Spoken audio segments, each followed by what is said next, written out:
As the driven snow falls. What are the tasks? Okay. I'm wondering how this is because I know the character, I think she's like is like a researcher for mushrooms. So we could do, let's see. Is there gonna be talking in this? Preclude a new curator.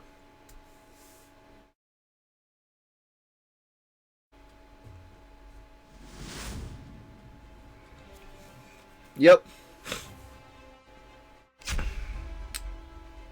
A nice. I guess not. Good morning, everyone. On behalf of the Lopov Museum, I'd like to welcome you to the Snowy Mountain Geology exhibition. Make sure to head over to the main entrance hall in 10 minutes for our opening ceremony.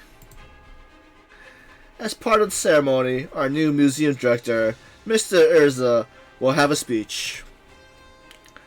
The crowd shuffles towards the entrance of the exhibit hall. What a coincidence. He's another researcher, but his is different. funny running into you here. Quite the unexpected meeting. Oh, hello. Oh, you're that guy with the initial for a name. What was it again? This is X. You ought to get to know your colleague's medicine pocket. It's not my job to socialize. X is an unknown, something to be unraveled, not remembered.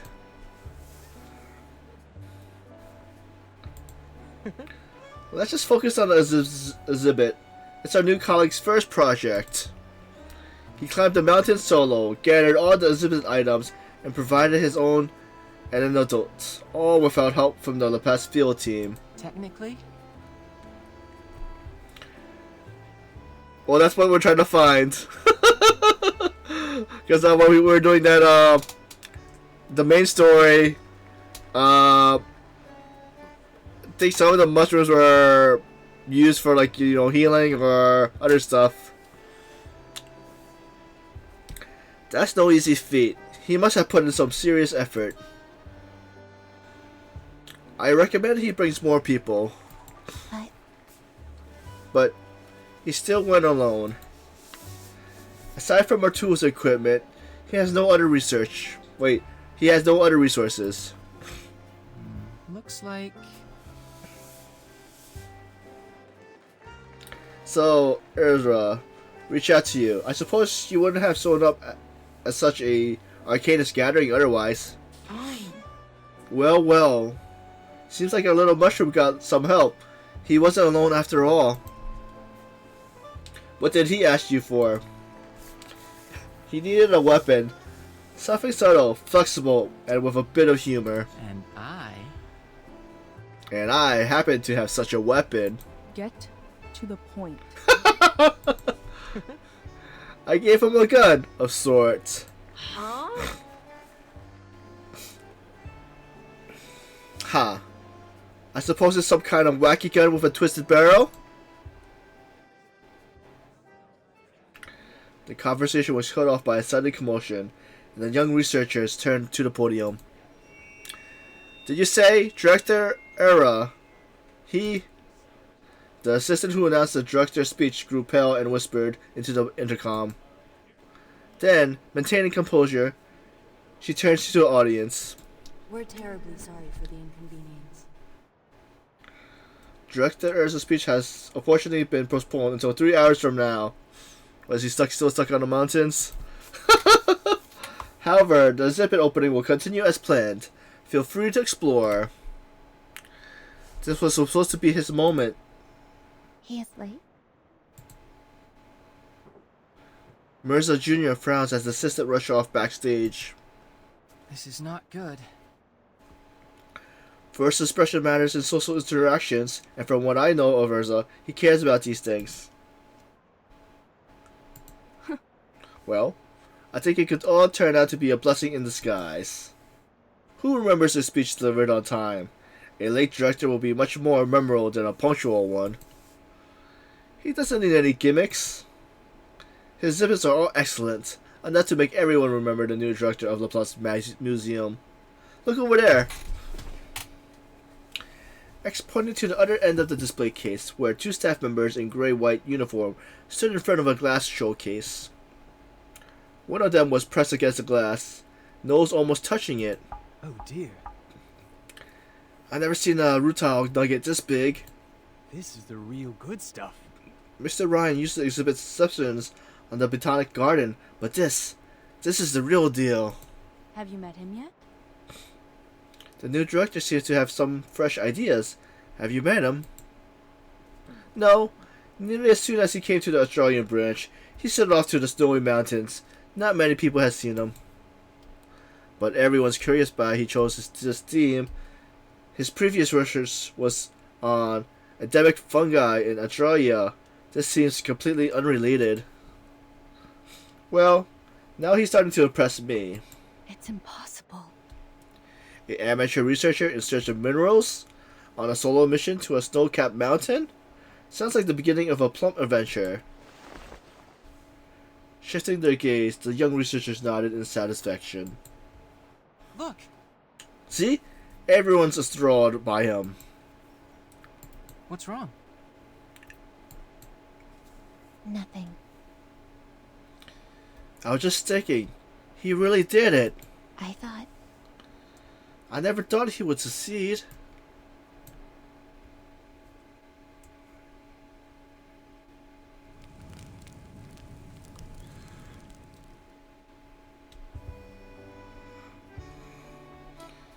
So to the what's this atlas? Oh, so I guess we're looking for minerals to or herbs. Alright, let's see what's records. Okay. What gear do we have? Dowsing rod. Oh, we're using the minerals to upgrade the slingshot scope. Oxygen mass. And fungus ecosystem machine. Okay.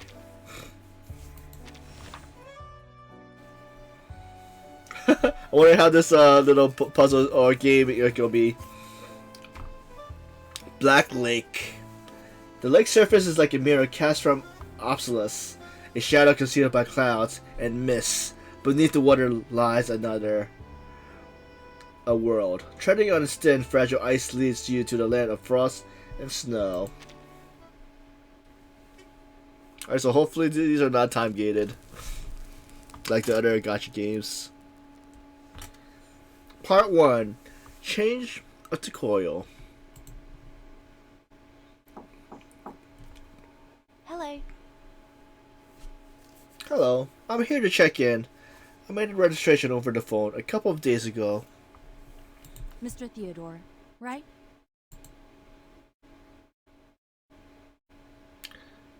Call me Ezra. Go straight down the corridor, and you find a room at the end of your right. On your right. The director has been waiting for quite some time.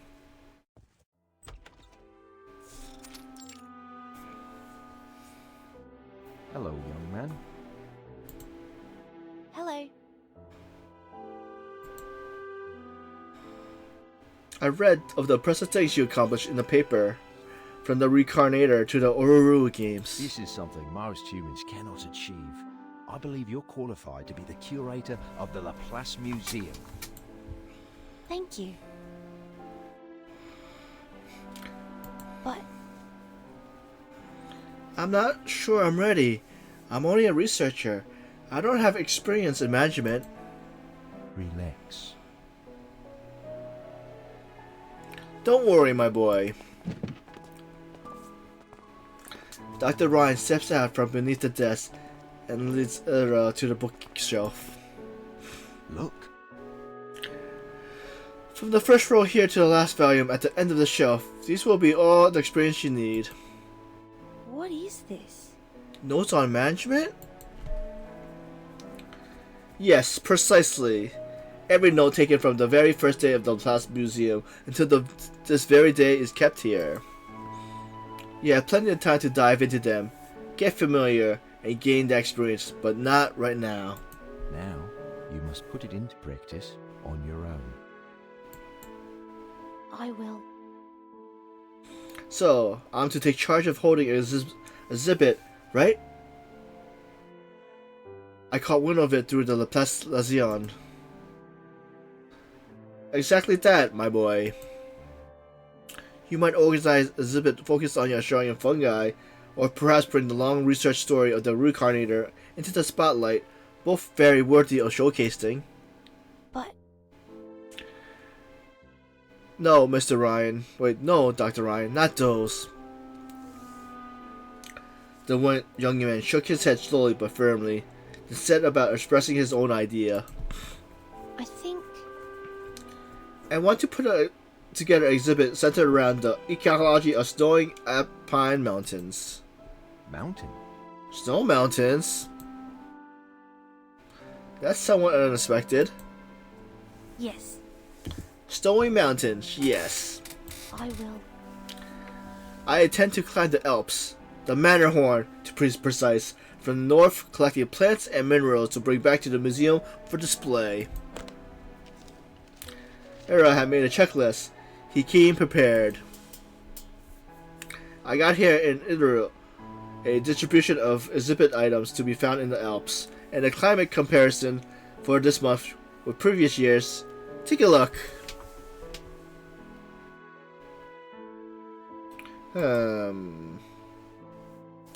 This is a worthwhile plan.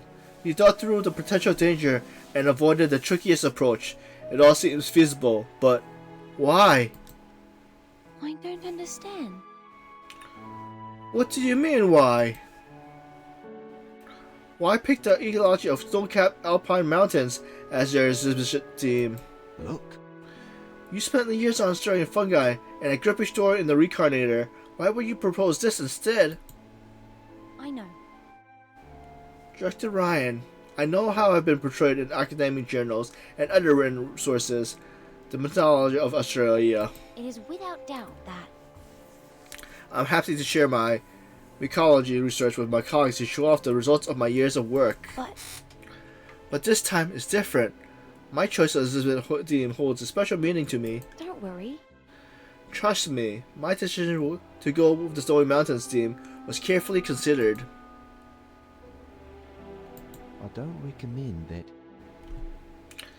As director of the Laplace Museum, I wouldn't recommend taking on such a challenge for your first step. Relax.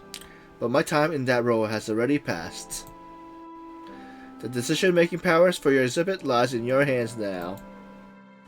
The young takes risks, reveals an adventure, and we need that boldness. As for the old gentleman like me, risk lies in my past. Ahead, a peaceful life and quality time with my granddaughter.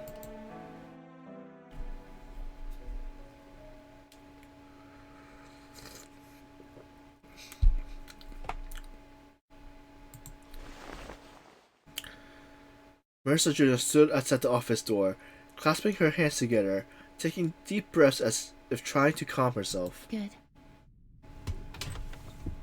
Don't worry. An unexpected visitor entered. I'm sorry. Oh, sorry, did I startle you? What? Why are you here, and who brought you? Another Laplace researcher. They told me I could wait for you to finish your work here. You shouldn't. If you want a consultant of artificial somnambulians, you should have gone through the proper registration process and waited for your appointment, rather than slicking into my office without a word. She stood in the corner, not budging an inch. Around her hung an air of sharpness and of disaffect. Marissa was accustomed to diffusing tense situations. I'm sorry. Apologies for my abruptness, Miss Mesmer Jr. I'm Ezra, the new director of the Laplace Museum. I've been waiting for the chance to ask for a favor. Ezra? I think I heard that name before. Oh, Ezra of the Uru games. I read about you in the reports. a Mililago researcher, and a pure-blood human. That's right. You got me! The girl nodded cautiously where she stood. I'm sorry.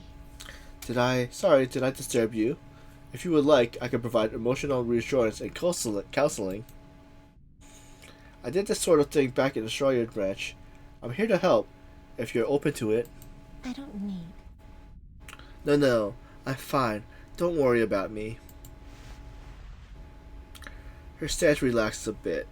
She moves to the sofa before taking a seat on the corner. So what's this favor?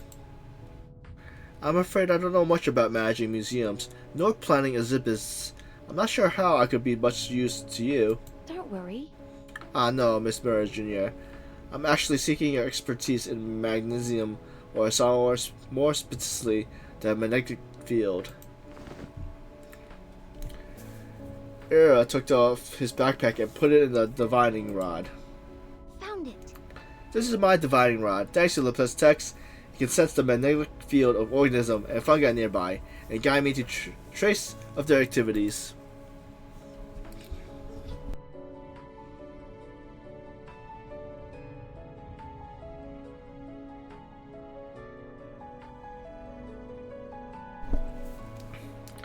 It's been my trusty sidekick through rainforests, reefs, valleys. But I found that the high altitudes, the accuracy starts to drop, making my work more challenging. I thought, dear, you might help me figure this out. Good. I'll do my best. Ezra Jr. extended her left hand, waving her electric caliber glove beneath the divining rod. On the edge where her glove met the cuff, there was a small red scratch clearly visible. The wavelength diagram looks complete. Now let's change the parameter to simulate low pressure conditions.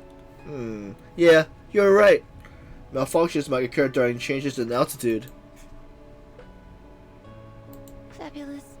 Not a serious issue. A simple magnetic field enhancement might properly calibrate it. I can contact Evan from Laplace Laboratory number 2 to sort this out for you. Are you listening?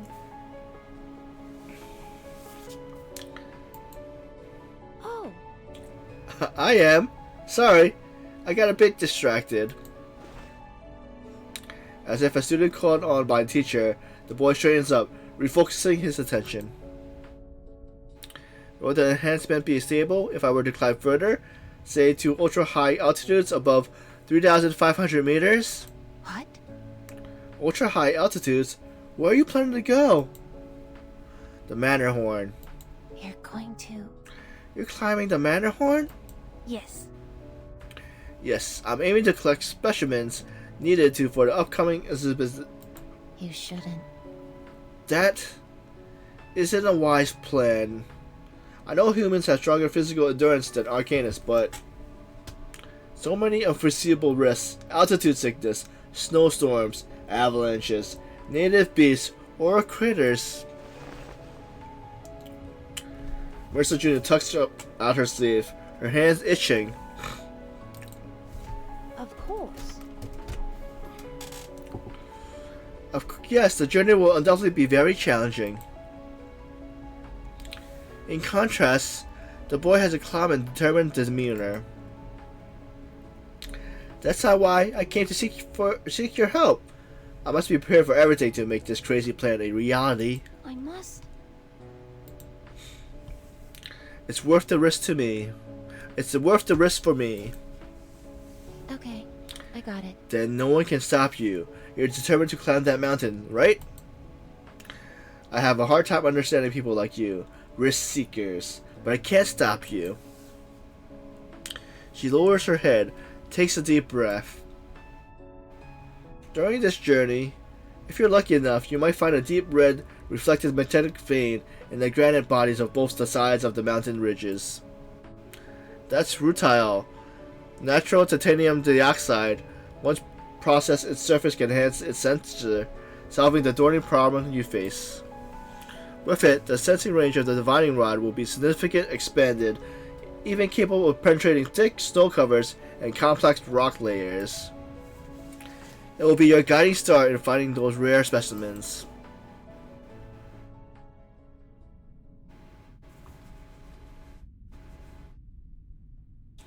Ezra left, and Mara Jr. turns off the lights. There's in the darkness, she stares at the sickbed as examining an invisible patient. Quiet down, okay? Stop talking or laughing.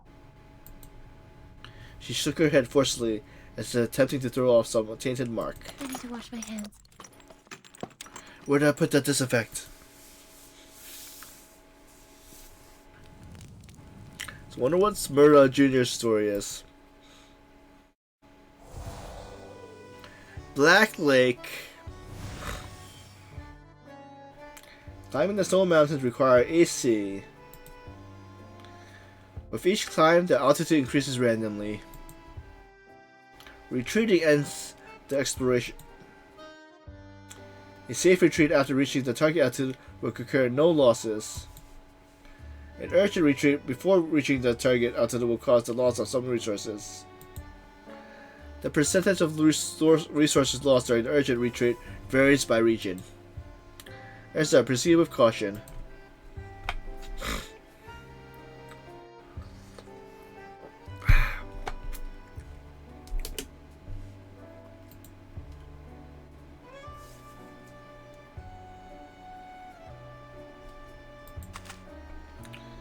Alright, so we're advancing.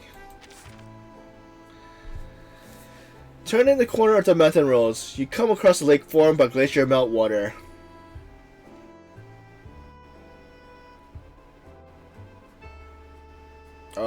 Collect water sample, right? You sample the fresh water in the lake. Further testing can be conducted in an environment more suitable for exploration. During the sampling process, you discover several brilliant white flowers. Collect water sample and AC +3. Obtain mandrake. Okay, advancing more. You spy an abandoned mountaineer hut, which may be used as a temporary shelter. Probably mark the location. You carefully mark the cabin location on the map. It feels similar to leaving a signpost in the wilderness in case you find yourself lost in the mountains in the future. Mark location, no impact.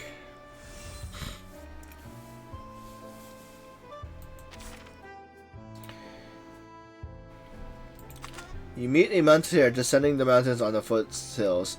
He almost lost his life in the blizzard, and now he doesn't have enough supplies to reach the next rest stop.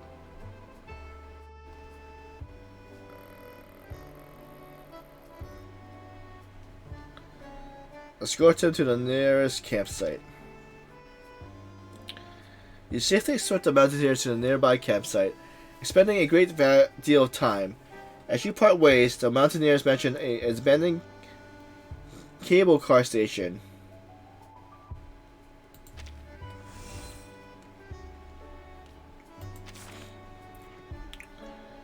You discover a cave ahead, a natural shelter from the wind and snow. The sound of wild beasts can be heard coming from inside the cave, but you don't feel too exhausted to tempt fate.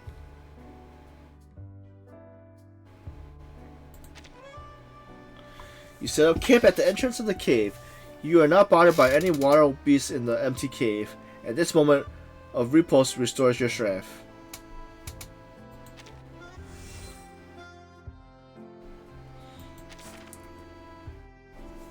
You encounter a Laplace researcher. She has been stationed on the Snowy Mountains for some time now.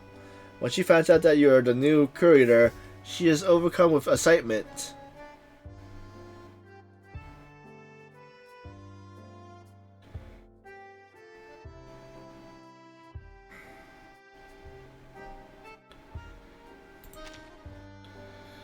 Okay. Draw out more detail. A few days ago, some food was stolen from the warehouse, and now the food reserves are no longer sufficient to satisfy the need of her original research plan. This is why she has no choice but to return to the research center.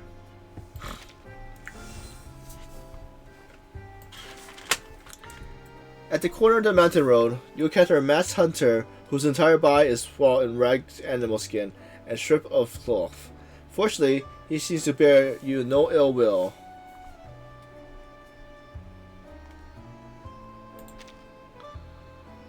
The masked hunter doesn't say a word and simply draws a circle in the snow with a branch in his hand. What exactly is he trying to convey? Is this a circle or a O?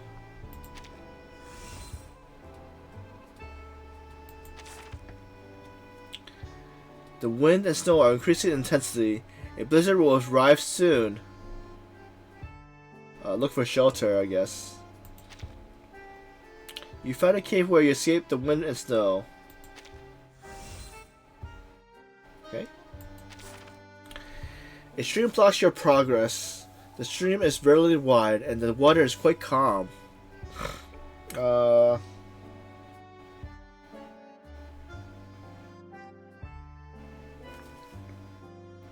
What's this word mean?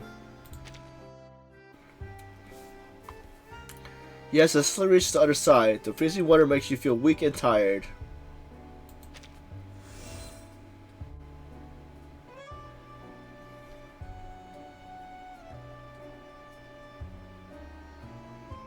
Oh. So what's my status on right now? What status? Backpack.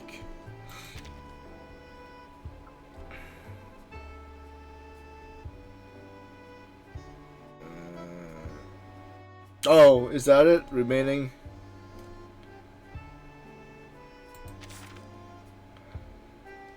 You spy a abandoned mountaineer hut, which can be used as a temporary shelter.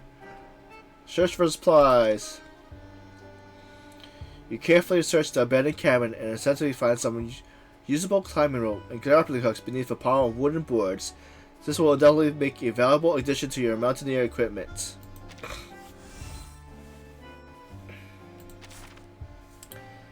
A group of Ezra lynx blocks your path, hungry awaiting the perfect prey. Huh. Okay.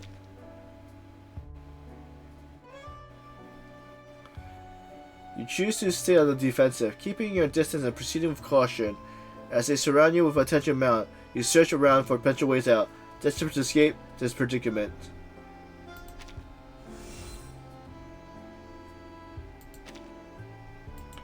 I guess we'll have to go retreat, since we don't have any more. Yeah.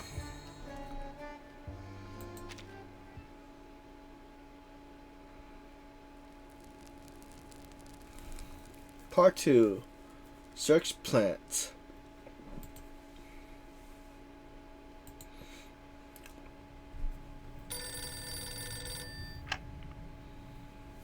He found it? He found the root tile? Okay, I got it. Alright, understand.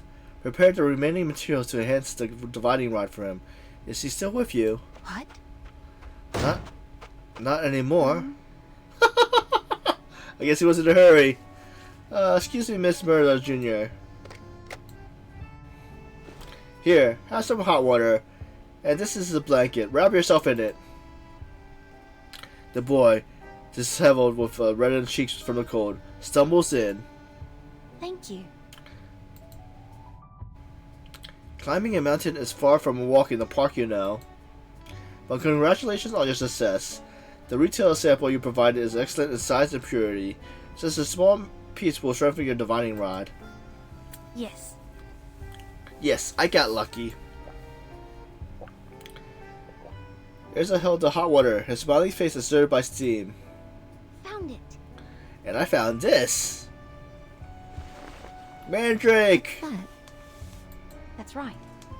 Mandrake, also known as the mandrake root or search plant in some places, is a standard 12-inch with an oval leaf and bell-shaped white flowers. I deliberately kept some of its leaves. Since the Middle Ages, alchemists have used mandrake leaves to craft soothing teas, a gentler and safer practice in consuming its roots. It has a long history. Fabulous. An interesting tale, but I don't understand why you brought it to me.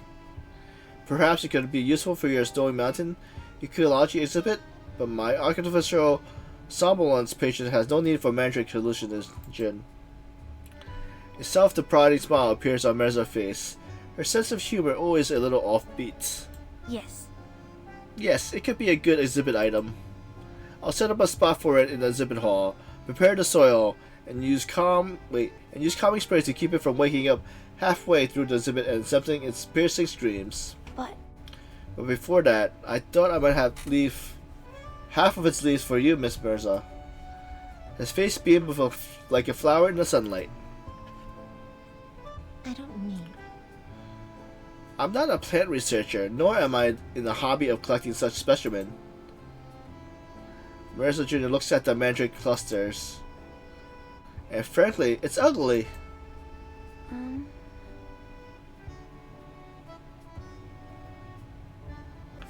Ugly?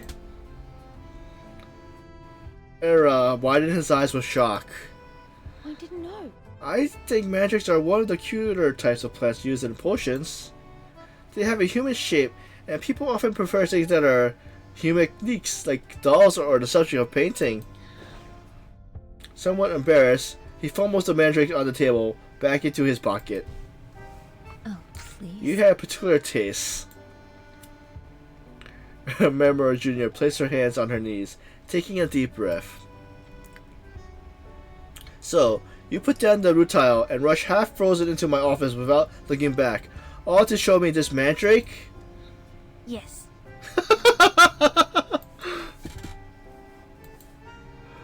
Mirza, having exhausted her questions, fell silent, unwilling to speak further on the matter.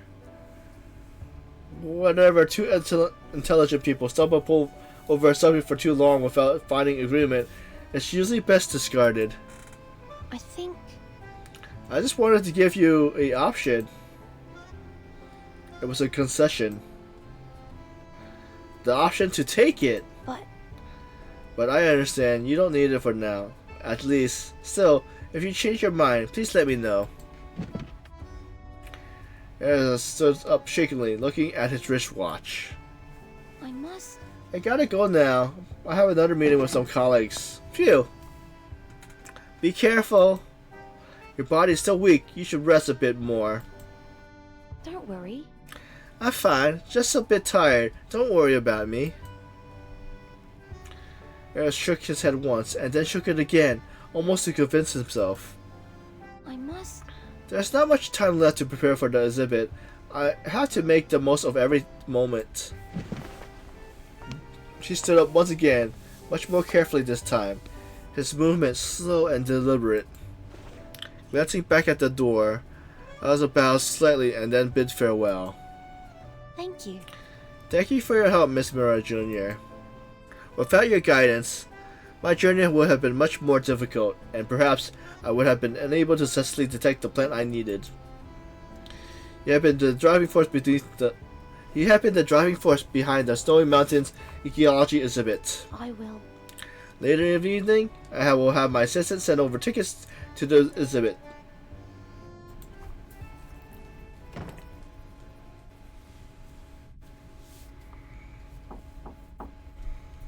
Dr. Mesmer, there's a package for you to sign for.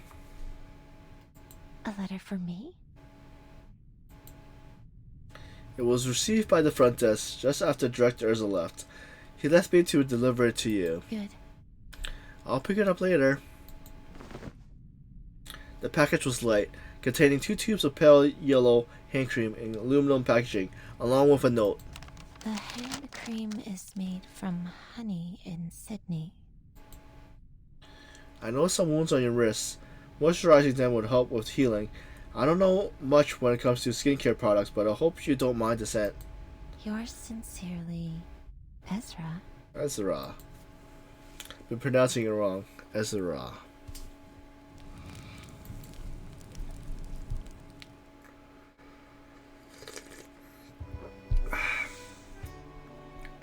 Can we upgrade the gear? What gear should we upgrade?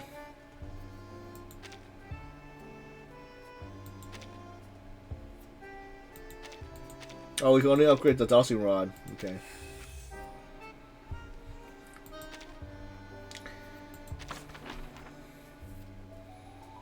Also, they don't give me any plans to upgrade with this either.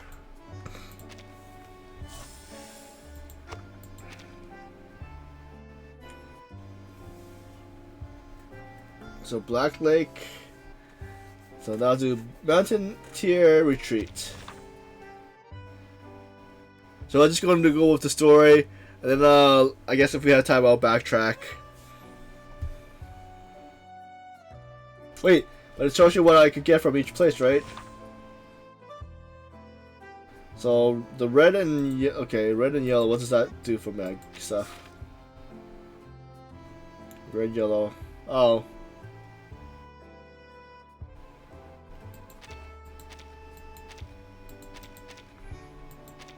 Okay, so I guess if I keep on doing the first one, it will upgrade my dowsing rod.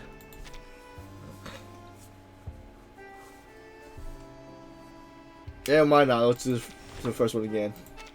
Let's see how far we can get. Advance.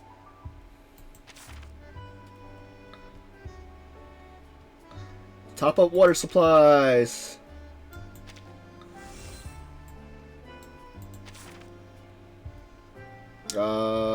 Scare them off. No impact. The wind is still increasing intensity. A blizzard will soon arrive. Camp right here. We lost 3. You choose to set up camp on the spot and wait for the wind and snow to pass. This takes up a lot of your time, and there is unexpected gains yet to reap.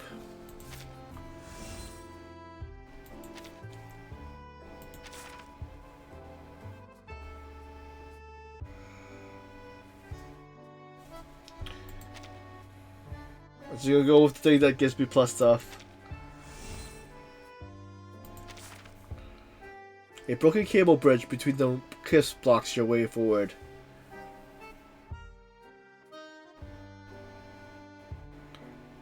Attempt to repair. Nice. Plus 3.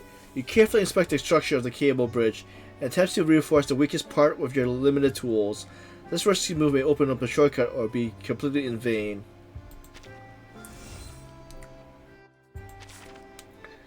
You locate a cable car station the mountaineers mentioned. It appears to have been abandoned for a long time. Search for supplies. Okay, we got the yellow flower. You find animal footprints in the snow. Quickly follow them. Oh.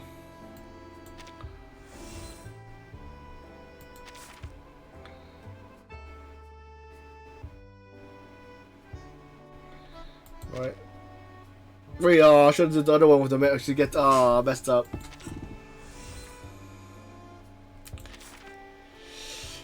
As you pass through the mountain pasture, your presence alerts the cattle. You have entered their living space.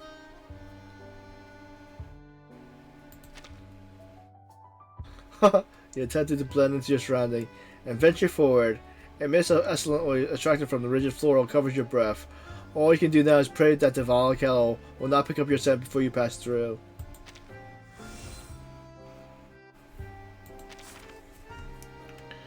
A gas stove designed for mountaineers has been discarded on the roadside. The remaining fuel can still last for a while longer. Cook. You cook some of the ingredients you brought with you. Warm luxury fills your warrior body with strength once more. Set up camp. Can we make it?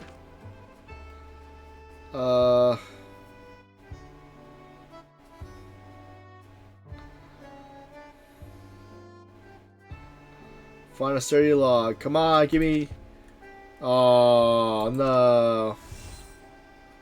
Wait, we made it. We made the top.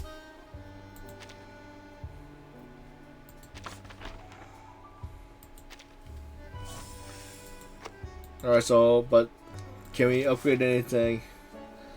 Nope. Alright, so we'll get back to that one.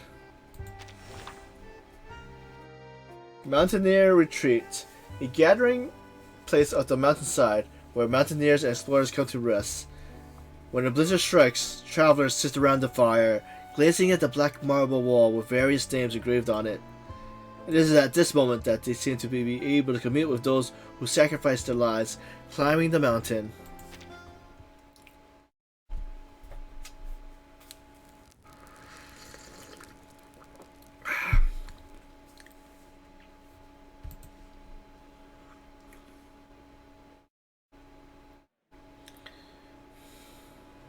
Looks like... I forgot how to remember that house's name now. A thoughtful kid. He seems to really care about you. In case you didn't realize, let me point it out. He's worried about your anxiety and notices everything about you. Oh, please. Just because I had to deal with some crazy people doesn't mean I'm one of them. You have half of Urza's ability to read people.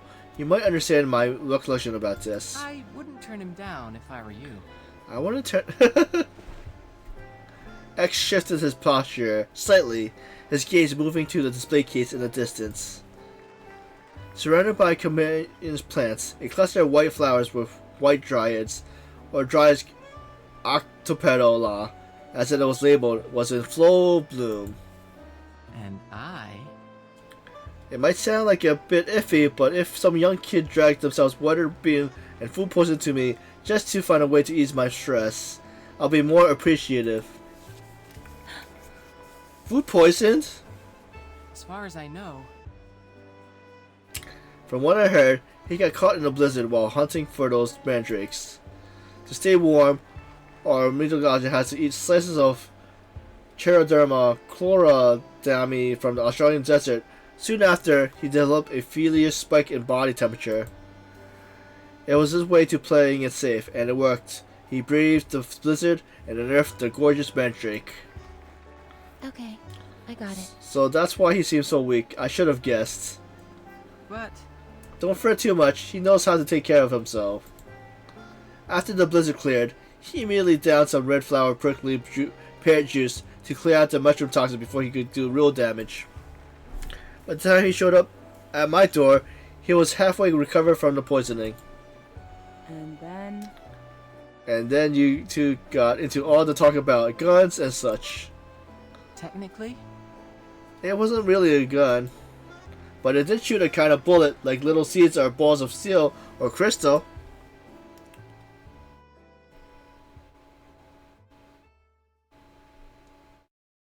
Got it. I must have ticked off all your boxes and left you feeling pleased. What is this? A slingshot? Technically? Exactly. It's called an air compressed spring slingshot. Look! You see, it's a compact and lightweight, and you don't need any fancy arcane skills to use it. The Rube Goldberg inside the copper tube handles all the work for you. X pulls back the slingshot, and a small spring spanning across the rubber ducky emitted a soft hum, ready to unleash a chunk of butter. All you have to do is aim and release. It's that simple. The slingshot bullet comes in different flavors, ranging from electric zap to tiny blasts, scatter shots, and piercing rounds. So? As long as your aim isn't dreadful, you'll be more or less safe from any mountain critters. I didn't know. I never thought a slingshot could be so powerful. Welcome to Laplace.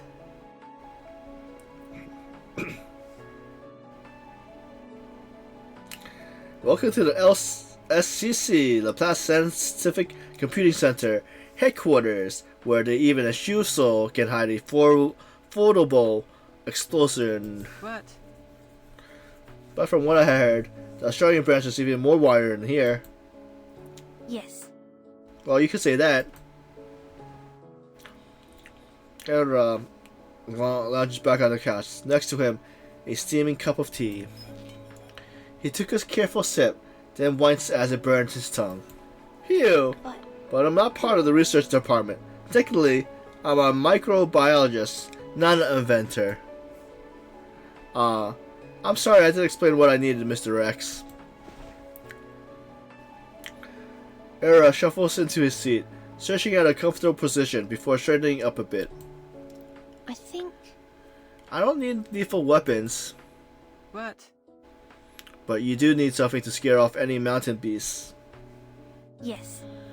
I suppose I just need them to make them go away for a while. That should do it. They might follow you, you know. Beasts can be persistent when protecting their territory. I only need them to leave me alone, just for a little while. I didn't know. I wouldn't like to kill them or maim them. You know, I'm planning a little bit about Snowy Mountain ecology. If I harm any local wildlife for this instance or disrupt their natural ecosystem, it will defeat the purpose. all right. X side, take a seat. Looks like The reports and rumors are true.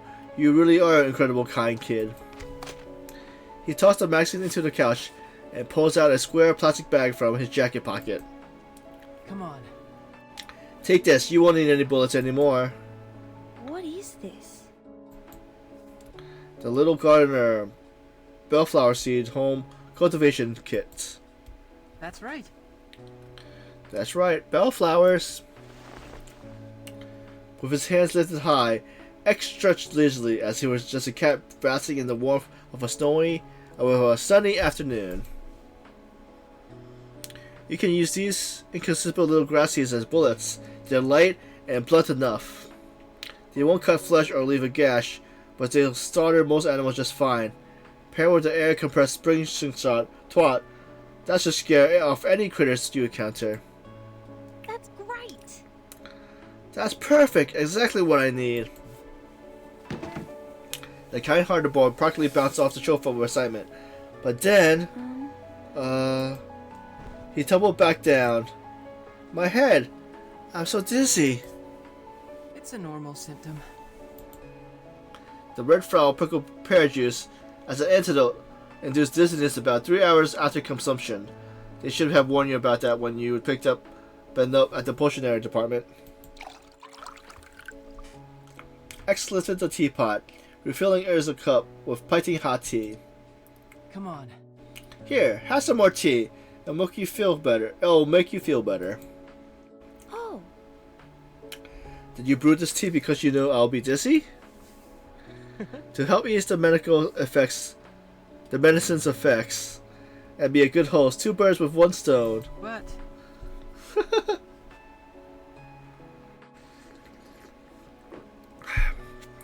Still, I suggest you don't rush to leave. I know you're tight on time, but rest is crucial. Crucial. You have to stay here until the dizziness subsides. I know. I understand. I do need to rest.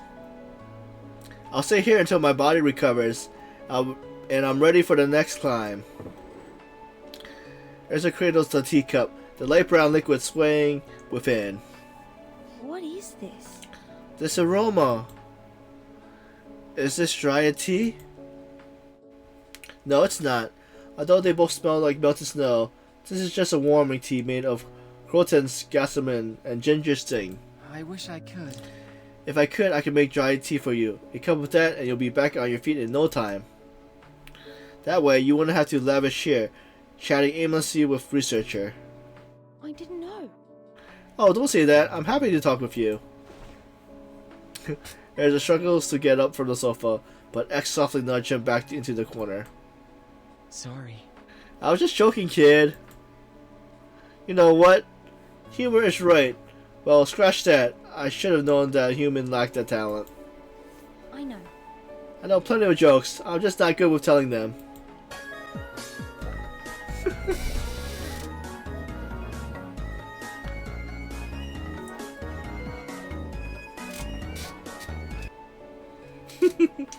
The boy murmurs softly as he sips his tea, huddled into the corner of the sofa. What is the dancing toothless? I thought it sounded good, so I just put it into the sound alerts. I asked my mom why once. She just says she's not good at telling jokes either. Even though my friend says stereotypes don't hold true, it still feels like my whole family fits the bill. We're not exactly masters of humor. Well, good humor is the most smart part of life. It doesn't matter. The Arcanist said with a wave of his hand. So you lack humor, but you do have other strengths. You mean? Stubbornness. X blinked. I'm not saying you lack skill, but from what I gather, you're incredibly determined. You discussed your fantastic plans with Dr. Ryan, ruled out your proposal, and executed them mercilessly. Of course, all the things a competent courier should do. But beyond that, you turned down all of the help the Laplace Scientific Computing Center offered. Take our current predicament, for instance. Those beasts and birds of prey dwelling in the mountains. I wish I could. If you wanted to handle things simply, the Laplace Task Force could clear your path with just 3 sets of tranquilizer darts. But Sure, it may take some time for the task force to prepare an operational plan and acquire the necessary equipment. That's right. And indeed, it needs a little time, but they work fast and wouldn't hold up your journey.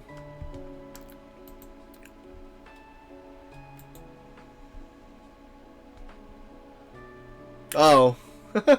Yeah, I've seen that before.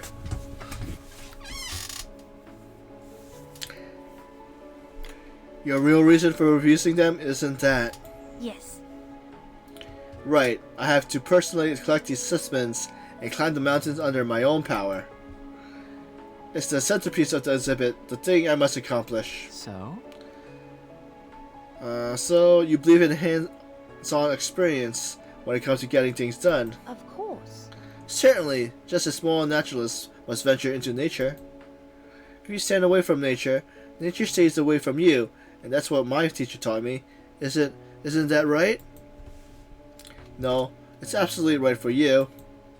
But the world isn't just made up of natural phenomenons. There are other manifestations of wisdom as well. Like the hands beneath the scenes, manipulating the switches. Look! Look here! X reaches out, rubbing his thumb against the index finger, and a small golden bead appears in his hands. I could toss this bead, and it would glide between the teacup and the teapot. After that, it will ricochet to the right, knocking down the upright books onto the table, which in turn would tug on a fishing line, rotating the gas stove, which switched 75 degrees in the room where 3 doors down and starting to heat a pot of water.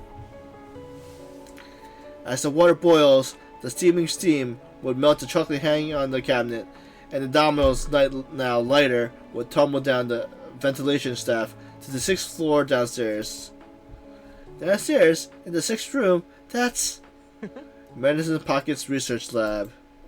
What would happen to then? The glass by the potted plant would trip over, spilling water into the soil, and the glass would shatter on the floor. All this just to water some plants? That's right. Yes, although it costs a glass, the potted flowers won't wither from thirst. The master of Rube Goldberg mechanism extended his hand, causing the golden bleed in the center of the glove to sway before settling. Do you want to throw this bead? Me? I think. I suppose not. Ezra eyed the golden bead in bewilderness, as if it was a monumental choice. He hesitated but still spoke up. If I need to water the plant, I can just go downstairs, pick up the glass, and pour water into them. That would save the glass. Don't worry, I'm not lecturing you how to do things. I'm just curious why you would curious. I'm just curious why you would choose the most troublesome, most arduous path. Any researcher with hands-on experience would want to use our technology. We're all from the past after all, and no matter which branch, we stand at the intersection of technology and arcane skills, pursuing a great fusion. No one in the right mind would refuse a ladder when climbing simply because it was his habit not to use technology. Ezra closes his eyes, falling silent, then reopens them. But this time, it's different. Because this mountain is special to me. If I first learned about it from my family archives, in the story my mother used to tell me. You could say it's a childhood exception, but either way, It's something I longed for since I was little. Wait, since I was a very, very little child. Got it. Childhood obsessions, a common theme. The tilted teapot no longer poured fresh tea. It was light, as if there has been nothing left inside. And I knew a child just like you. He also loved the mountains, but unlike you, his yearning for them stemmed from his love of a particular flower, the white dryad. Those small, white flowers with yellow pistils covered his childhood picture book. To him, they represent almost every virtual imaginative. X sets down the teapot and stood up from the sofa. come on. Stand up and try your legs, Ezra. It's about time. Thank you. Huh. Yeah, you're right. The dizziness is gone. I think it's the hot tea. It really got me to sweat out all those toxins. The boy stretched his body, feeling full of vitality again. That's great. I feel almost like I never poisoned myself. I think I set off again right after away. I won't stop you. I'm not your doctor. The arcanist opens the door as if releasing a bird about to take flight. I wish I could. But you have some free time. Try to enjoy the scenery on the mountains for me. Perhaps there are some lovely white dryads there. Perhaps not, but it doesn't matter. Just go and take a look.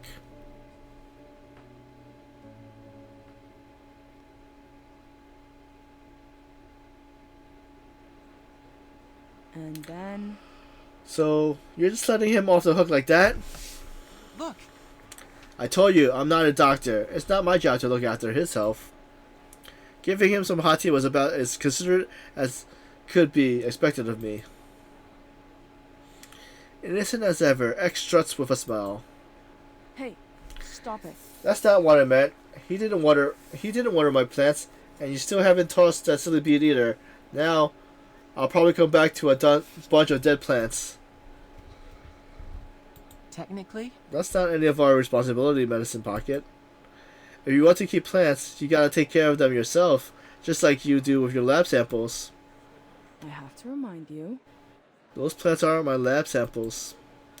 My current project isn't about pest control for plants. Oh, please. Let's put an end of this pointless argument and talk about what happens next.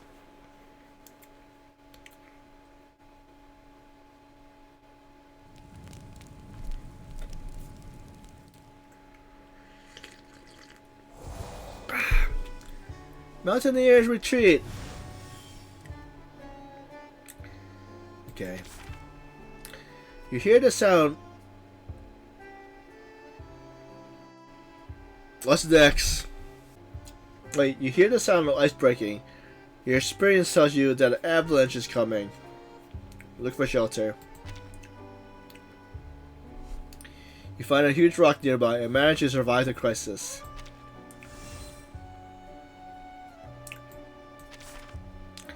A wolf flies on your path forward. Its fur is dark, and its hind leg is caught in an animal trap, rendering it unable to move.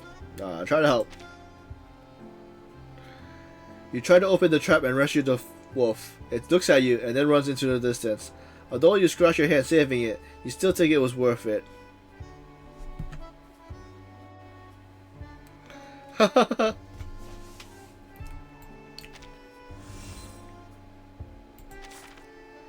A mountaineer is resting nearby. He shares his observation with you. He tells you that a rare plant can be found on the cliff ahead. Go ahead and take a look. You search among the rocks with great difficulty for a long time and find a medical plant commonly used to stop bleeding. Although it's not exactly rare, finding anything here can be considered a fine result.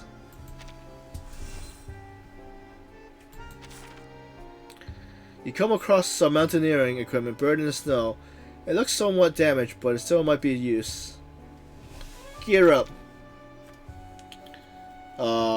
You select the equipment you need and make some simple repairs to help you with your ascent.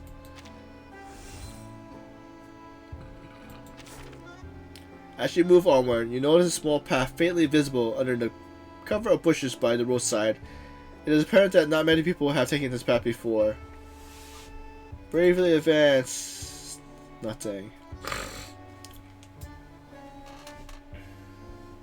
You walk along the small path, and after bypassing several boulders and crevices, find that your climbing speed has increased and indeed increased.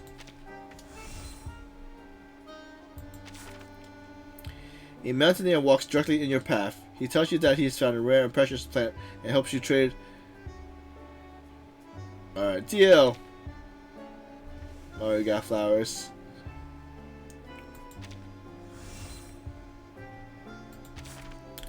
You meet 4 travelers journeying together. 4 travelers who have already achieved their climbing goals. They set off from the mountaineer's retreat this morning and begins their descent down the mountains. Exchange materials.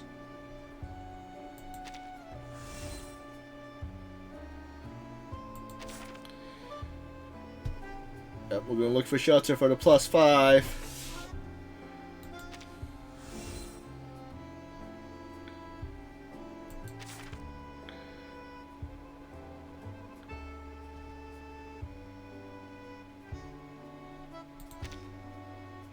Aww.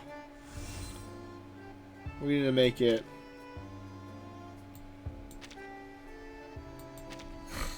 We retreated. Okay. That's what we could upgrade.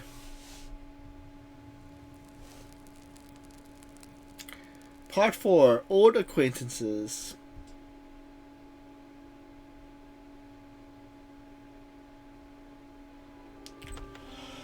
Ezra returned to the computing center and headed straight into for X's office.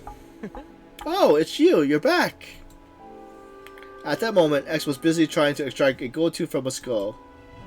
Focused as he was on the task at hand, he didn't bother to look up, but didn't forget to ask, "Is my little contraption still doing the job?" Of course. Perfectly! It works better than any slingshot I ever used before. It didn't hurt any animals, but I managed to scare them away. It really comes in handy. It's my pleasure, Director. The gold tooth was finally dislodged and shot up high into the air. Then it came down, slow and steady, landing in X's palm. There. Now I can actually focus and listen to what you have to say. Huh? What's this? It's... I stumbled upon the dryad Octopelula, white dryad on a cliff behind a beast den. It's not the typical season for dryad to bloom, so I only spotted this one. To make sure it doesn't wither, I placed it along with the surrounding vegetation in my foraging box. Though when it was first placed in the box, it did show some sign of withering. I was taken aback by it first. Then I quickly realized I could solve this problem. Isasu, how's everything? How's your day? The gold tooth fell into the tin can, along with the white gold bead, a die, and some crumpled paper. It's beautiful, just as I imagined.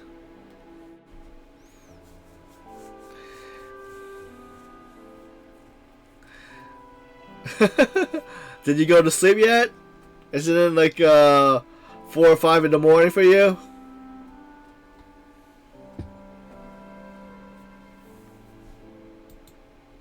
That's great! You like it? Great! Please accept it as a gift, Mr. X. For me? So far it looks like he's giving gifts to each of the researchers. X paused, silently pointing to himself with questioning expressions. You're giving me the flower?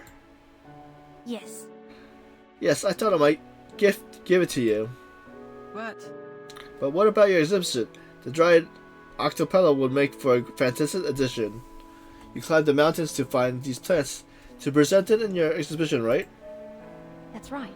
That's right. My task is to collect exotic plants from the mountains. But I picked the white dryad for you.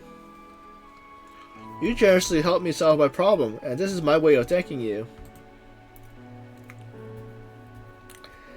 Ezra nodded, then nodded again. of course. Of course, you could also give it to that kid you know, the one who's so fond of these flowers. I'm sure he'll be thrilled to see this flower. It might only be a small part of my exhibit, but for him, it means a lot more. The handful of pure white flowers held in the child's hands were lifted up high. He looked devout and sincere, almost like an angel. He just needed a white robe and a trumpet to complete the image. Ezra, do you know what dryads symbolize in the East? You mean... Symbolize? I ever heard of them referred to as the flower of warmth and kindness. Is there another meaning behind them? As far as I know. In the East, Dryad's octa is associated with health and longevity because of their resilience in harsh environments and prolonged blooming seasons. Among the Arcanists who live near the mountains, there is the custom of braiding the white dreams into children's hair to ensure happiness and a long life. X reached out and took the Dryad octa from Urza's hands. I met that kid back in the orphanage. I was 11 at the time, and he was 9. Oh, So it goes back to your past from those days.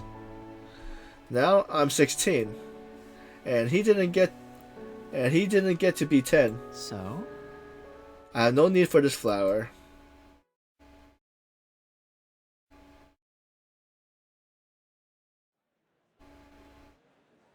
You shouldn't.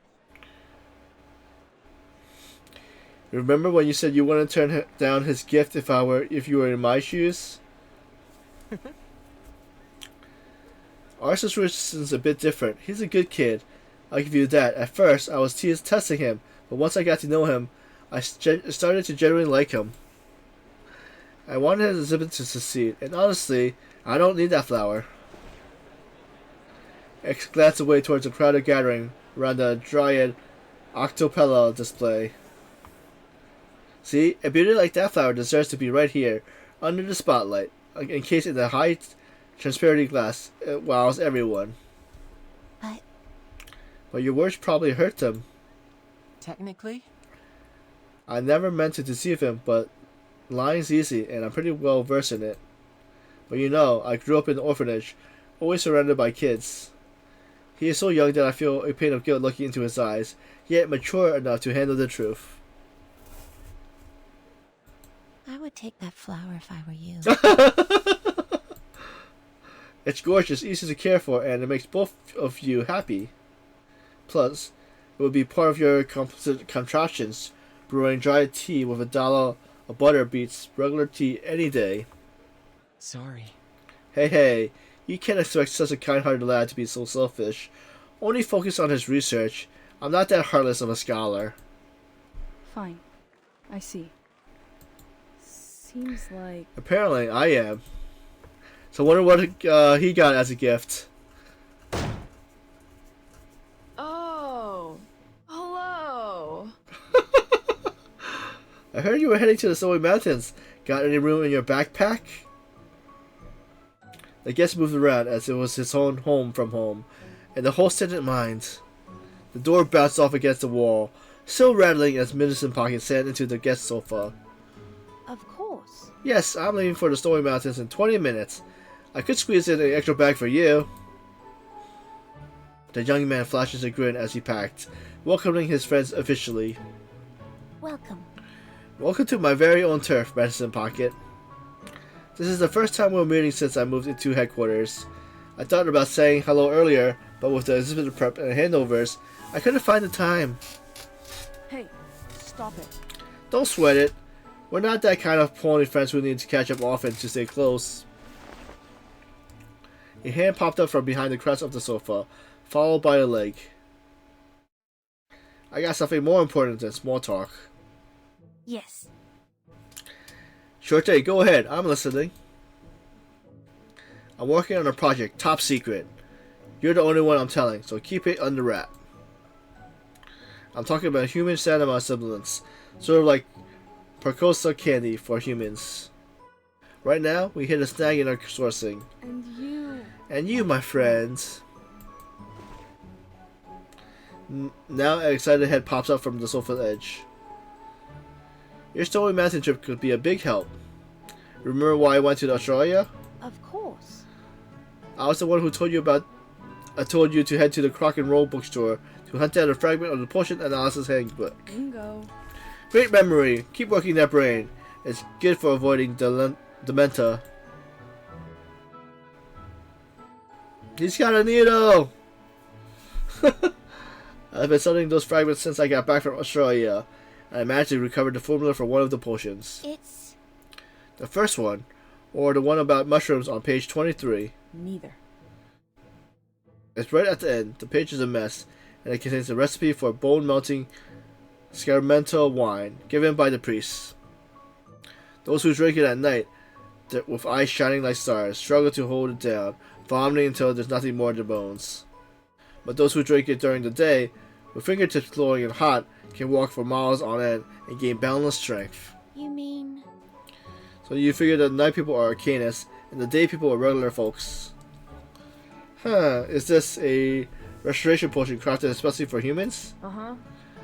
It looks like it, especially if you consider the local culture and the history of arcanism. The moon, nights, tides, all that yang stuff, usually associated with emotional expiration and omens, which are definitely part of the arcanists. And in contrast, the sun and daylight leans towards yang, representing which is guided by light, righteousness, and reason. Although sun worships is present as arcane culture at times, it used to describe regular folks when contrasted with the moon. I think... But if this potion really is toxic to arcanists or whoever else, we have to tread carefully. There's a mold over for a few seconds. That's just a sensible guess. We need solid proof. Good job. Good! The spirit of scientific inquiry. I like it. Medicine Pocket rolled over to the beanbag sofa. Lying on the floor, with a push from their leg, they sat up. They pulled out a regular piece of paper from their pockets, which looked like a page from a book. That's why I came to you, and why I think I'm onto something. It's... Is this Pincudula of Pina? Alpine Butterworths. Every potion maker knows it. Far from just your regular flower or herb. So, it's needed for the formula you recovered? Bingo. Yes, that's right. The legendary ingredient, untouchable by Arcanus, is the most exclusive plant, found at the highest peak of the Alps. Yes. Certainly, if the recipe includes pigment of her, that explains the potion's restoration effects. Almost all Arcanus react badly to it due to the neuron secretions. Common symptoms include itchy skin, vomiting, and phantom pain that feels like breaking bones. Uh-huh. I get what you're saying. You need me to pick up some pina colada for you, since I'm human and won't kill over. Bingo. Of course, there's other reasons, like only your explicit authorized can bypass safety protocols for you to get it into my lab pronto. My existent authorities? Hey, stop. Forget it. There's nothing to worry about. You're just helping me out, okay? So when the old fucks come asking questions, you're in the clear. Is that something I should worry about? Or is The young mad scientist stood up, brushing off imaginary dust from their eyes, warmly embracing Ezra. The kid wobbles into the hug before finding himself pushed to the door. I'll handle everything, alright? And you, my friend. Just grab that darn grass, pluck it, stuff it in a box, and bring it to me.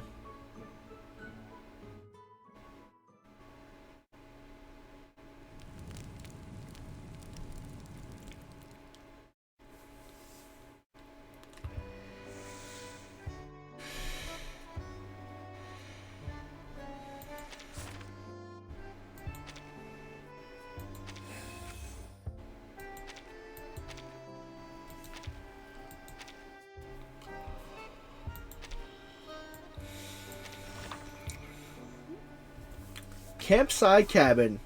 A wooden cabin on the edge of the steep cliff.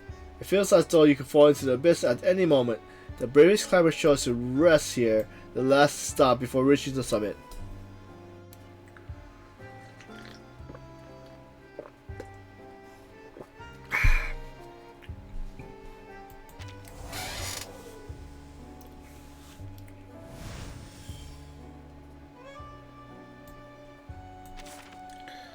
You find a cluster of magnetum berries by the rugged mountain path. They are the same as the ones you picked from those fertile plants. Pick and preserve. These berries have become your rations. The altitude in which you can climb has increased much more.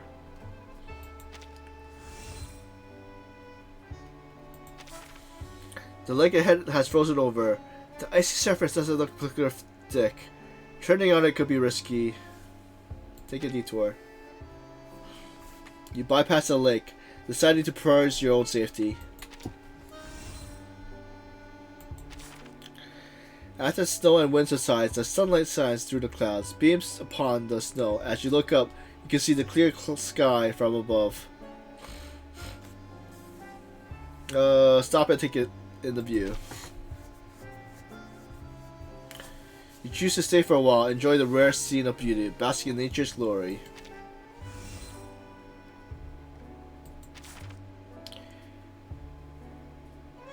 A stream blocks your path. Progress. The stream is really wide, but the water is quite calm. No impact.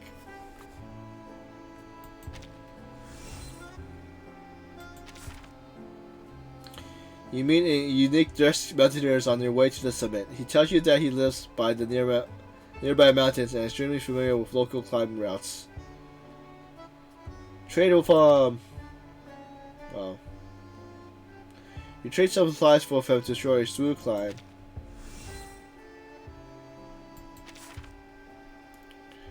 A lake appears not far from you.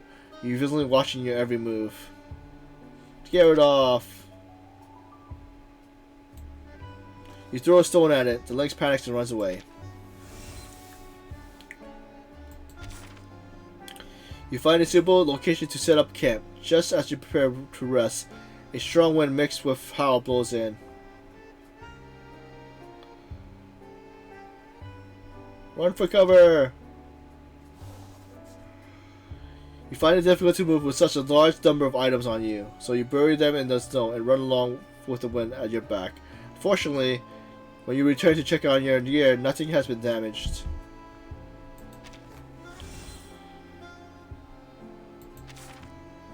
While walking through the snow, you stumble across something.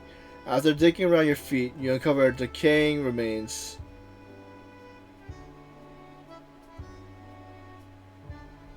Buried remains. Ah. We were one short.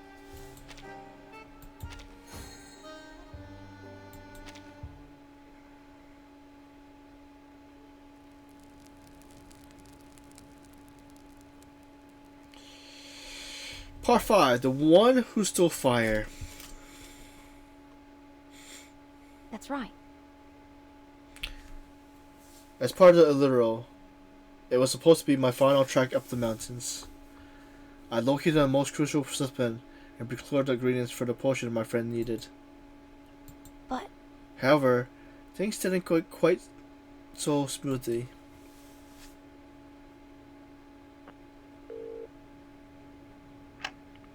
it is without doubt that I need to request permission to continue my ascent. If I can't find it at the 2,000 meter, I'll keep climbing to the 3,000 meter. Maybe even the 3,200 meter. I must find it. Please allow me to look.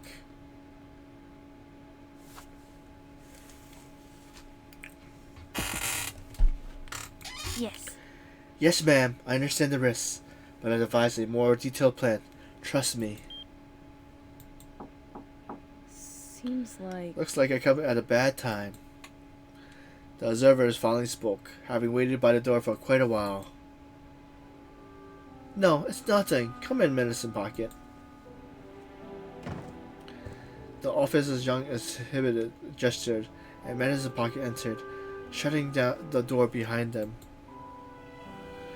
Your preparation didn't go well, huh? I heard you didn't find what you needed on the mountains. And my ingredients, did you find it? Found it. Yes, it's right here. Ezra placed a sealed Uruk box on the table, containing the peculiar alpina inside. nice. Great, at least we got some good news. I brought gloves. Let me just check. Medicine Pocket placed a large white box inside the acrylic one and slips on the pair of plastic gloves over their own pair. Uh-huh. That ought to do it. What is this? Medicine Pocket. Is this box your field toolkit? Yep. Your room's mine now. I'll be doing my experiments here. Test tubes, stirring rods, and a recorder cluttered Ezra's desk. The uninvited guest pulls over a chair and begins their experiment as if they own the place. Oh, So you're here to talk me out of it too. Era lowered his head, fingers intertwined. I know. I know it's risky and maybe irrational. I faced opposition from the start, but Hey. hold stop. on. Now think hard. Have you ever needed to caution me even once? The fluid flowed from one test tube to another, dividing evenly.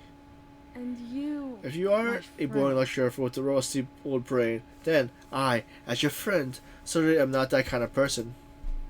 I got many things from you, all incredible dangerously.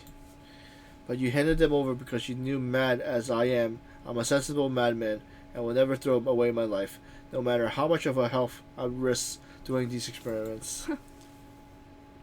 You know I'm taking risks, and you're taking them too. that's right.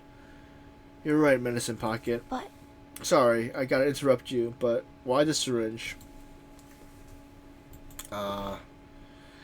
Expelling air from the syringe, the scientist looks up, mouth open, in a questioning expression. And then... Come on, I just said you never cautioned me, and now you're telling me to be careful? No, I mean, this religion isn't safe to inject. I saw you added pelopon to the dilution. It could cause an allergic reaction. Alright, I forgot to tell you. Rolling up their sleeves, they expose their own arm. Medicine Pocket located a vein and technically emission injection. Ugh. Phew, my moral compass doesn't allow for a medicine benefit to come, but toxic to others. I'm a genius that I am. I improved the formula. Ezra stood, went around, and adjusted the chair for their friends. Don't move, just relax. don't worry. Here, put your feet up on my desk. Uh-huh. It's fine, just a bit dizzy. My mind's clear. You can continue talking. The young scientist squinted, rocking the chair. He still remembered that this conversation wasn't just about Pino Apina. Remember the past, where we first met? Era brought a chair and sat beside Medicine Pocket. Back then, you told me about your family. Although the story your mother used to tell you. Huh? Oh, that story. Is that... Was that the story about the snow-capped mountains? Yes. Yup, that's the one. I tell about a climber and the stars up of those snowy peaks. I know. I remember the main character always climbing just to find a star and bring it down to heal all the world wounds. But the mountains were so high, the snow so deep, the freezing peak knocked him down time and again. He tumbles down into snow countless times. Even he eventually looked like a snowman.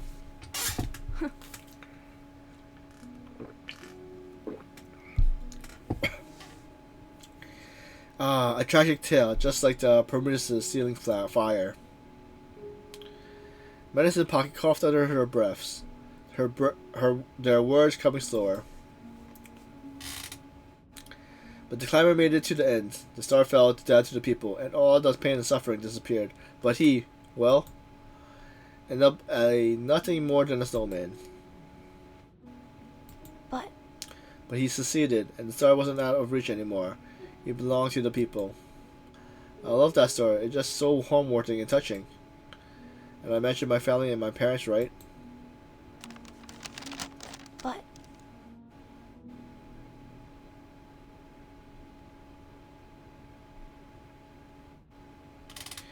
But what I failed to mention was, once I stumbled upon a hefty book tucked away from the high shelf in my house.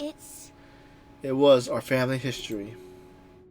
In it, I saw myself, my folks, grandparents, and a face I never laid eyes on, my great-grandfolks, even older generations, and distant families I never knew. Until on the last page, Surrounded by white flowers, a tiny figure was scarcely visible. They were Leon Podium Nova, also known as Edenweiss. He grew up here on the snowy peaks, blending in almost perfectly. I know it. I know it. It's It is called. called It is called Alps. Fine. Oh see. well, now I get why you're so fixated on it. It is a place. It is a place more distant and the furthest north, situated on the mountains where humans and Arcanists coexist. In this place, there is no unrighteous conflict or death. A perfect world. No conflicts, no struggles, no deceit, no pride, no hate. Not like down there.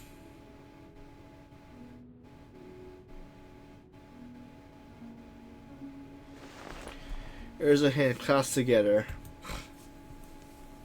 His voice was like a snowflake drifting down from heavy snow. It's my dream. But it's a miracle, one that feels so far out of reach. Medicine pocket chest rose and fell. Their breath steadily but drawn out. But I'm not the same anymore. I've seen how flames ignite, and how miracles unfold. I think I can chase miracles too. I can make the impossible possible. The boy, still brimming with youth, whispered to himself. His sleeping friends had tilted to the side. Across from him, on the table, two chest tubes sat side by side. One empty, the other full. An unopened syringe lay quietly beside the full one. I'll climb the towering peaks. It was as if the door has been opened. I will. I'll pluck down those sparkling stars.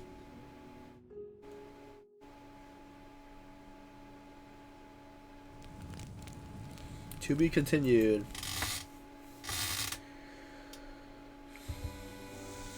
The last one. Wait. Do we get anything? Oh. We got the mask.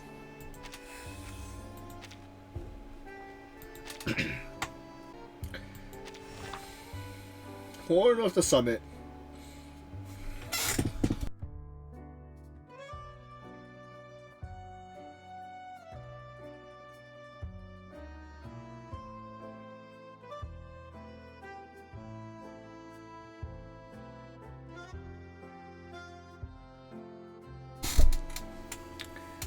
Alright, Horn of the Summit.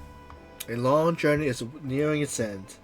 The unbroken ridges flow like ocean waves, and in the distance, the sound of blowing horns seem to be welcoming brave climbers and returning travelers alike.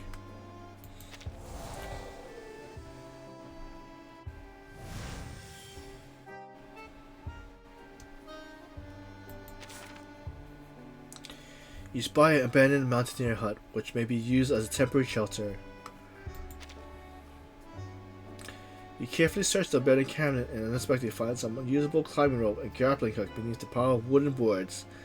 This will undoubtedly make a valuable addition to your mountaineer equipment.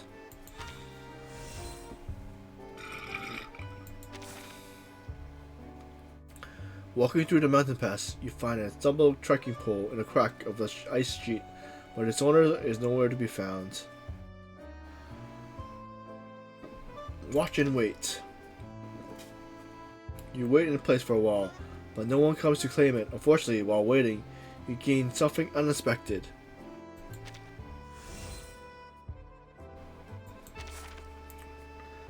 After climbing for such a long time, your pickaxe is finally starting to wear down. Try to repair it. You try to repair it with the materials found along your journey, but only end up making it worse. You take a break at the large supply center station. At such a high altitude, the store seems almost within reach. You look up and point out the constellation in your head, enjoying the moment of relaxation to the fullest.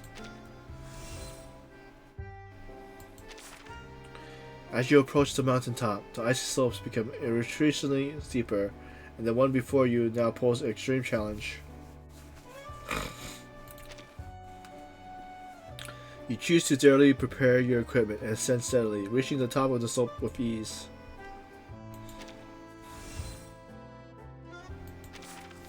You find animal footprints in the snow. Approach quietly. The snow covered most of the footprints, and the animal are nowhere to be found.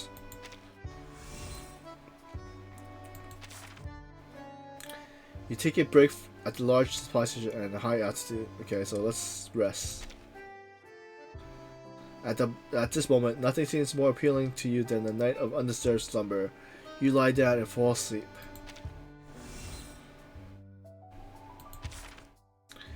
Above the snow line, the weather becomes increasingly unpredictable, and a sudden heavy downpour hinders your progress. Seek temporary shelter.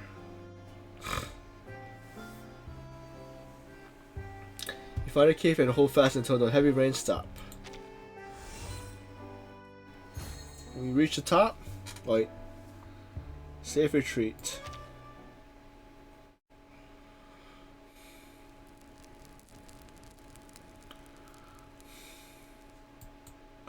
Part 6, Above the Snow.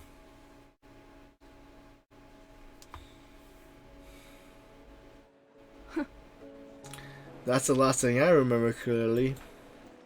After that, my consciousness, like young Ezra, became a snowflake lost in the mountains, vanished without a trace. Madison Pocket struts helplessly, palm opened. Oh, please. Let it go. You left him a vial of the potion. Your message was clear enough. When you woke up, what about the test tube? Was it still there? Oh. Of course not. Ezra isn't that naive. He lost Laplace approval, which means he's without their technical support and backing. If he wanted to return to the mountains and climb higher and further, he needs to rely on my potion. You're pushing him to a dangerous situation. The young woman lowered her head, fidgeting with the cuffs of her uniform, as if the fabric were itching her skin. You shouldn't. You're his friend. You shouldn't. As friends, it's only right that I help him any way I can. He would do the same for me. As far as I know, From what I know, earlier today, an emergency team was sent to the mountains. What? What? To find Ezra? looks I think like so, but it wasn't Ezra who requested help. What's with that look? Why are you looking at me like that? He hasn't come back all night. It's about time to send someone to fetch him. My potion can sustain him wandering around the mountains until he finds that dam otherwise, but it's still an experimental drug. If he climbs too high, he might lose strength before he reaches the peak. Wow, look over there. The lady is back. The child is an exclamation interrupted the Laplace staff, and people in the exhibit hall turned to look at the assistant curator, who rolled a cart towards the center of the hall. What's that? What's that? The young woman straightens up, fixing the microphone dangling from her cheek. We're terribly First, I sorry. must apologize to all our attendees. I'm afraid Director Ezra's speech has been cancelled. Sadly. Our new director is currently undergoing treatment at Laplace Hospital, and unfortunately can't meet with you all at this time. However, Director Ezra still brings us an unpopular piece of good news. A smile spread across her face. The black velvet covering the cage was pulled off, revealing a square outline of a terrarium underneath. Is that Ezra Mushroom's terrarium? Good job. Ha, that's a Linopleoption. Oh my god, I heard he was looking for it, but I didn't think he could actually find it. Until now, no indoor exhibit has successfully displayed a live neon podium alpinely. Even the World Plant Exhibition held by the St. Paul Foundation only exhibits a preserved specimen. Academics once believed it could leave the mountains. Am I dreaming? The audience erupts in awe, the sound blending in the wave of excitement. People who had been lingering in front of the various exhibits began to gather in the center of the exhibit hall. No one wanted to miss witnessing a miracle. Huh, what's that card? It's an extra introductory note, my dear. X bends down to shield the girl from being jostled by the crowd. Judging by the style, it feels like my friend penned this. The very person who found this plant, the creator behind the exhibit. I know him. I know him. My grandfather told me about him. The little girl made a mushroom shape with her hands on her head. He sometimes wears a hat, a mushroom-shaped hat. I remember that his hat. I haven't talked to him yet, but I always wanted to. Look! Maybe you can't start by reading what he's written. It's right here. It was a paper note, placed next to the terrarium. It has been soaked by snowmelt and then dried, slightly grayish in color, contrasting with snowy white flowers like a dark shadow. X and the girl picked it up, and only then did people begin to notice it. Leontopodium alpinum, Leontopodium, known as Edelweiss, also is known a as plant Otherwise, from the is a plant from the Leontopodium Leontopodium genus, Akira family. Unlike other Leontopodium species, it mainly grows in high altitude plateau and mountainous regions, ranging from 3,000 to 3,800 meters from sea level. It's highly flammable, making an excellent kindling material, which is why it's known as the fire grass. At the same time, its snowflakes, like white color, earned its nickname Snowdrop Flower. My mother introduced me to this flower. She told me that in my hometown, it's a symbol of peace, stability, and genuine understanding. Legend has it in the snowy territories that blossoms belong a fable kingdom, unseen and shrouded in perfection. In that kingdom, there is no conflict. People love each other, People love respect each other, and treat each other equally. And the otherwise is the mission of that kingdom, entering our world through cracks in the window still, where the Edelweiss grew on the borderlands next to the ideal kingdom. The origin of the letter is uncertain, and the existence of such an unknown and unseen kingdom is yet to be proven. But undoubtedly upon the Edelweiss rests the people's sincere hope for peace, mutual understanding, love, and respect. And this, truly, is the theme of this exhibit. Those with eyes can behold the beauty of its flower. Those with hands can touch the greenery of its stems. Those with blood flowing through their veins can walk. Those with beating hearts can love each other. From this moment, the ideal kingdom will border the soil beneath the snow-capped mountains. One single spark on the otherwise will spread and light up the sky. Are we finished? The end!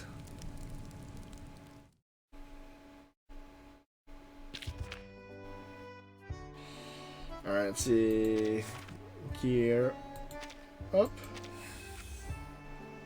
Okay. So I'm not sure how much we could upgrade, so 16 more. What's still missing to do? Oh, it's missing. Okay, we're going to altitude. Wait, what's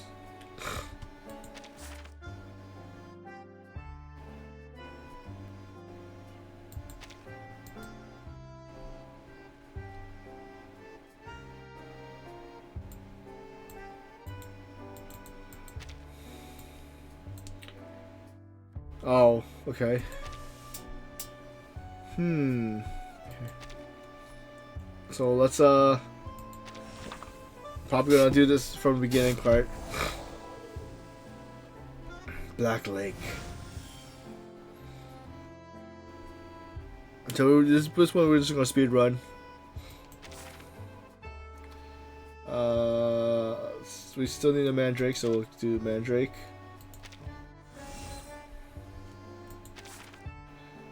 Approach and greet.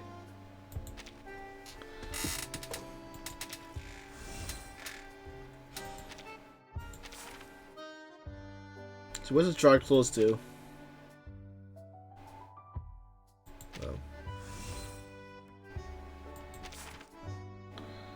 Okay, this one. Oh, we got a flower.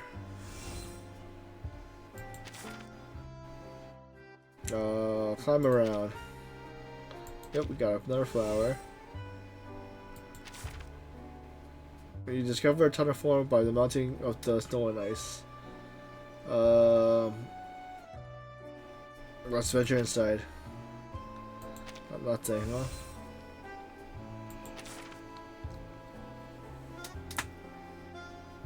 See, the second you hear the sound of a bowstring loose, The arrow is already flying towards you. Unfortunately, the arrow lands at your feet.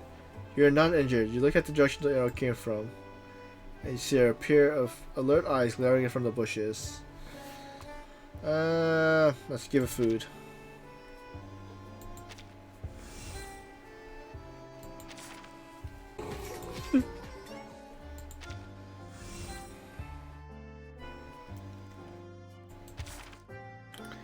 +5.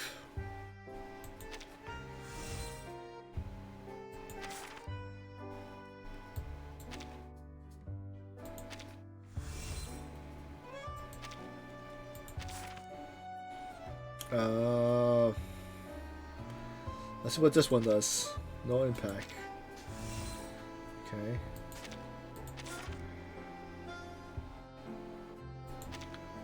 No impact.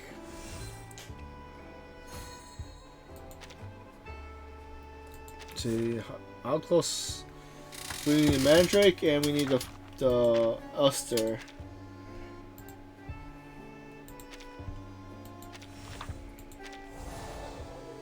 Mandrake and Esther.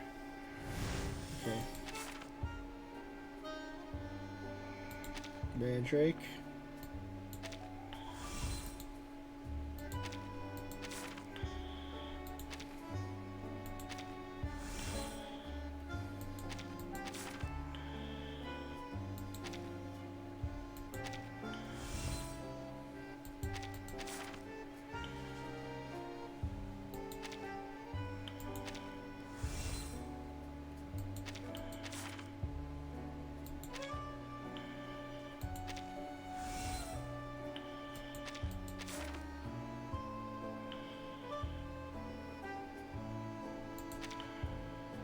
We got Mandrake.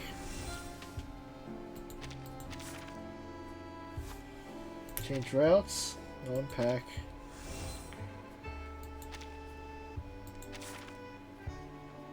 Alright, get another Mandrake.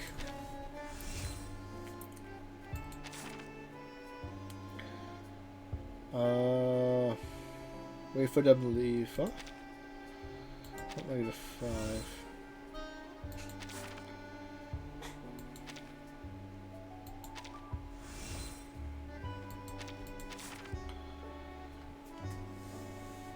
Let's see.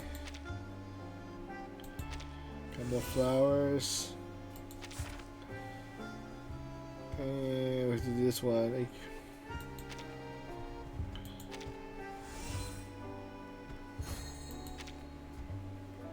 Alright, so I think we got enough for.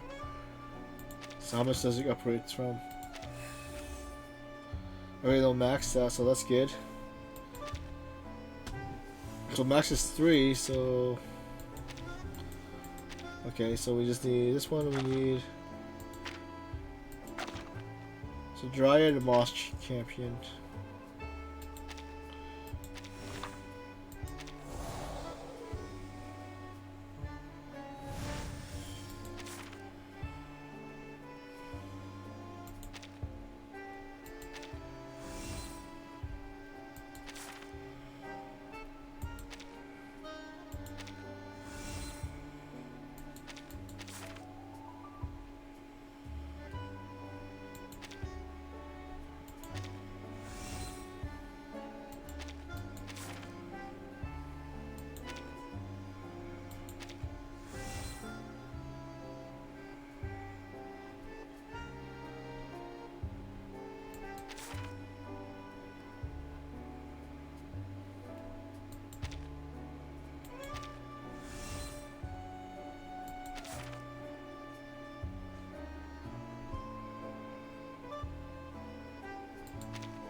Forgot what more resources we need.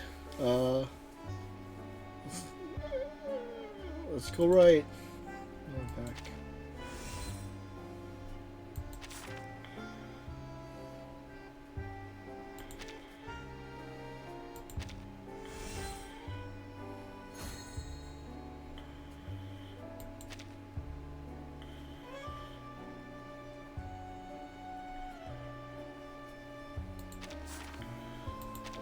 Oh, so we're missing moss.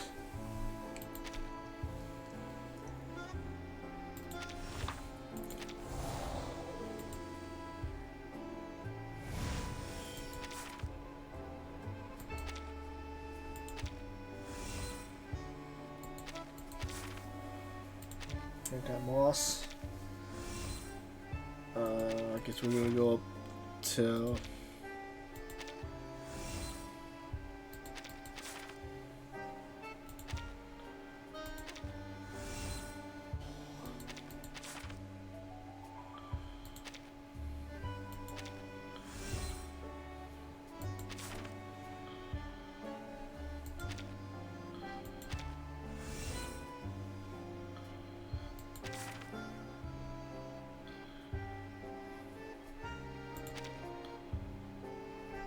Nice.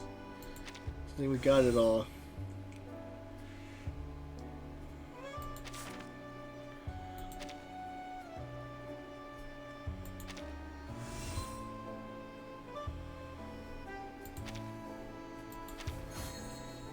Okay. Here, upgrade now. Okay.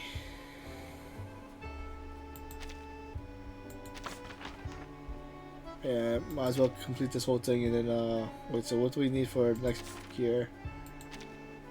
So we need Alpine and okay.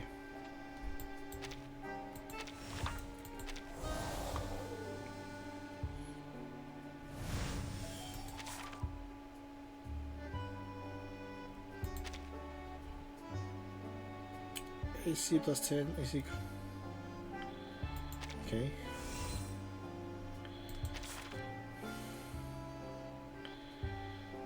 I think we need this. So we're gonna grab that.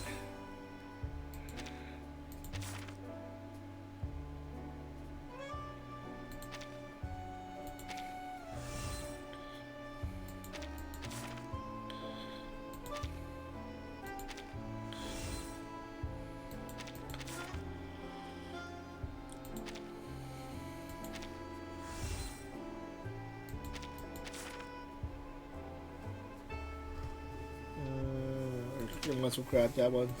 I'm not sure. I think we need that one, and I think we need more of the Alpine.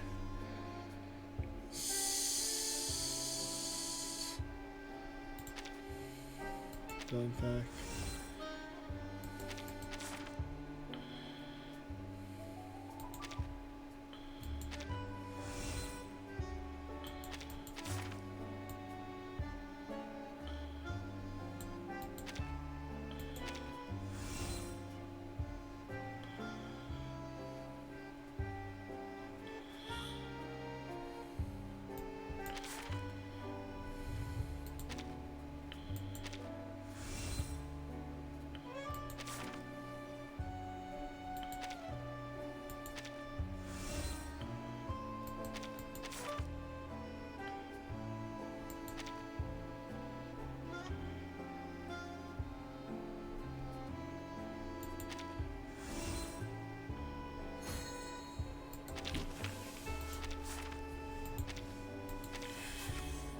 Okay.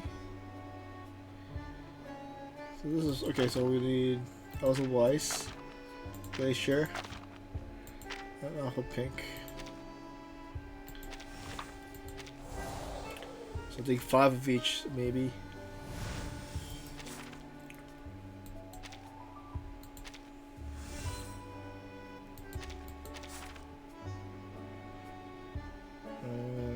Okay, we need that.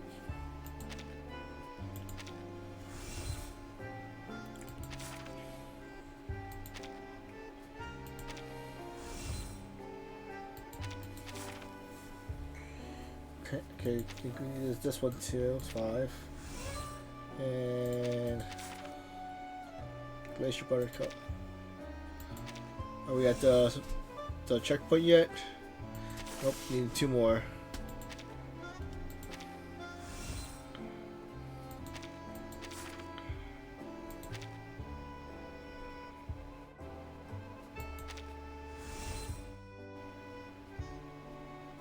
Oh, I need another one. Okay.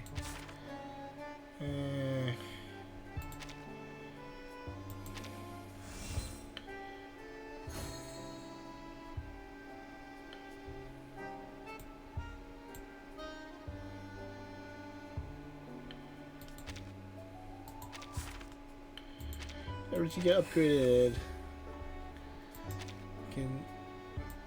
But I think we still have to go back to find the missing guys. What's it? Missing person, shepherd. Okay. Let's see. Atlas. So, oh, we didn't get this last set. Records.